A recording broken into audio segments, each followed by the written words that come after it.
একটু দাও,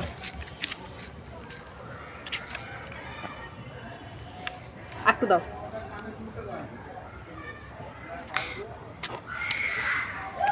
সবাই মিলে বলবো হ্যাপি হোলি। কি বলবো? হ্যাপি হোলি। ঠিক আছে, এখন না, যখন আমি বলবো।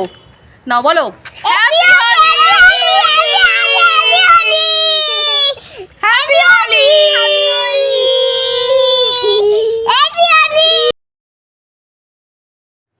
আজকে ছিল আমাদের দোল পূর্ণিমা, তাই জন্য সকালবেলা রান্নাবান্না সেরে বাবুকে দেখো এখানে বেলুন ফুলিয়ে দিচ্ছি। বাবু তো রং খেলতে আরম্ভ করে দিয়েছে সকালবেলা থেকে। আর এবছরে বাবু কিন্তু পুরোপুরি সবই বুঝতে পারছে। আগের বছরে তো ছোট ছিল, তাই অতটা বুঝতে পারছিল না। এবছরে কিন্তু নিজেই ফিচকারিতে জল ভরছে আর নিজেই কিন্তু দিচ্ছে। ওকে এক বালতি রং গুলে দেওয়া হয়েছিল, ওর তাতেও হয়নি। বলে দাও, এবার বলবে হ্যাপি হোলি। আর প্রতি বছরের মতো দোলের দিনের সকালটা প্রথমে আমি আমার বরকে আর আমার বর প্রথমে আমাকে রং দিয়ে আরম্ভ করি। তাই এবছরও তাই করেছি। আর দেখো বাবুকে কিন্তু এত বড় ফিচকারি কিনে দিয়েছে। আগের দিন রাত্রেবেলা বাবুকে দোকানে নিয়ে যাওয়া হয়েছিল, বাবুর যেটা পছন্দ হয়েছে এই ফিচকারিটা, সেটাই বাবুকে কিনে দেওয়া হয়েছে। ওকে অনেক বেলুন ফুলিয়ে দেওয়া হয়েছে, ছোট ছোট বেলুন তো মারতে পারছে না, আর ফিচকারিটাও ভালোভাবে ও যে দিতে পারছে তাও না। সৌম্য কিন্তু ওকে বেশি রং দিয়ে দিয়েছে। রং দিতে পারুক না পারুক, কিন্তু ও যে মজা করছে এটাই দেখে আমাদের খুব ভালো লাগছে। আর আমরা দুজনই আমাদের ছেলেকে ছোট্টবেলা থেকে সব কিছু পার্টিসিপেট করাই, মানে সব কিছু অনুষ্ঠান বলো, সব কিছু ফেস্টিভ্যাল বলো, এমন দোল বলো, এমনকি ঘুড়ি ওড়ানো বলো, সব কিছু ওর বাবার সঙ্গে ও করে। আমরা এটা চাই যে ও করুক, মজা করুক। এখানে তো একটু রং খেলা মোটামুটি কমপ্লিট করার পর তারপরে আমরা চললাম আমার বড় ননদের বাড়ি। আমার কিন্তু বড় ননদের বাড়ির সামনেই 5 মিনিট সময় লাগে। দেখো বাবু এসে কিন্তু ওর পিসাকে ডাকছে যে বাইরে আসো, ঘরে রং দেবো না। ওর কিন্তু এটা বুদ্ধি আছে যে ঘরের ভেতরে নোংরা হয়ে যাবে, ওকে বলেছি। ও সেই জন্য ওর পিসাকে বাইরে ডাকছে, বলছে রাস্তায় আসো, এখানে রং দেবো। আর এমনিতেও ও রং মেখে ভূত হয়ে আছে, ঘরের ভেতরে যাবে না। আর এটা হচ্ছে আমার বড় জামাইবাবু, তোমরা তো সবাই জানোই। আর দেখো উনি কিন্তু পায়ে রং নেয় না, আমাকে বলছিল কপালে শুধু একটুখানি রং দিতে, মানে রং না, আবিরই আমরা খেলি, রং তো খেলা হয়ই না। দেখো উনি কিন্তু নেবেই না, আমার আমার থেকে পায়ে দিতে যাচ্ছি তবু জোর করে, তবুও নেবে না।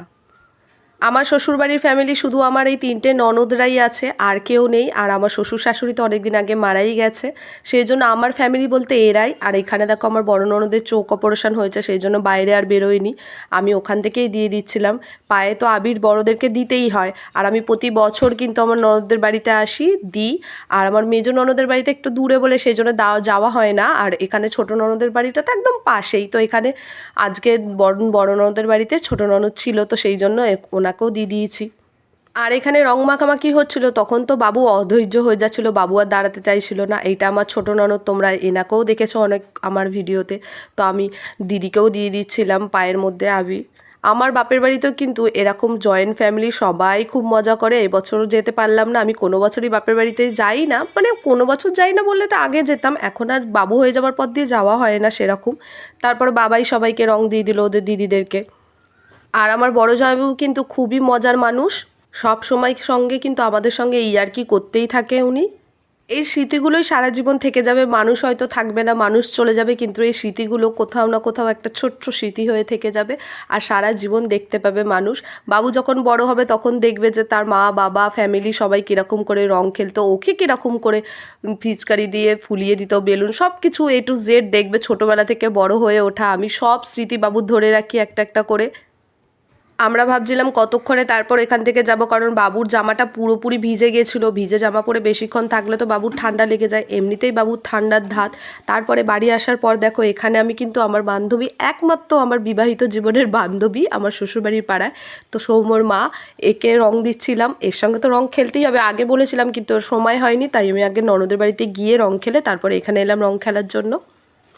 আমরা একটু দুষ্টুমি করে একটু ভর্তি করে দিয়ে দিচ্ছিলাম, তার সঙ্গে সমুখও একটু দিয়ে দিলাম। ওরা এখানে আবার কুলফি খাচ্ছে, এত ঠান্ডা জলের মধ্যে দাঁড়িয়ে আবার কুলফি খাবে বলে। এখানে রিঙ্কুদিকেও একটু রং দিয়ে দিলাম। চলো আজকের মতো আমার দোলি এখানেই শেষ হলো, এই বছরের মতো শেষ। আমি কিন্তু সকাল সকাল রান্নাবান্না করেই তারপরেই রং খেলতে নেমেছিলাম। আর এখানে দেখো বাবাইকে খেতে দিয়ে দিয়েছি। এখানে পোলাও করেছিলাম, তার সঙ্গে বেগুনি, আর এখানে নিরামিষ আলুর দম। এমনিতেই আজকে মঙ্গলবারও ছিল, সেই জন্য তো নিরামিষ হতেই হবে। আর তার উপরে দোল পূর্ণিমা, পূর্ণিমাতে আমাদের নিরামিষ খেতেই হয় দোল পূর্ণিমার দিনে। চলো, আমার ভিডিওটা আজকের মতো এই পর্যন্তই। দেখা হবে তোমাদের সঙ্গে পরের ভিডিওতে। তোমরা ভালো থেকো, সুস্থ থেকো। টাটা সবাইকে।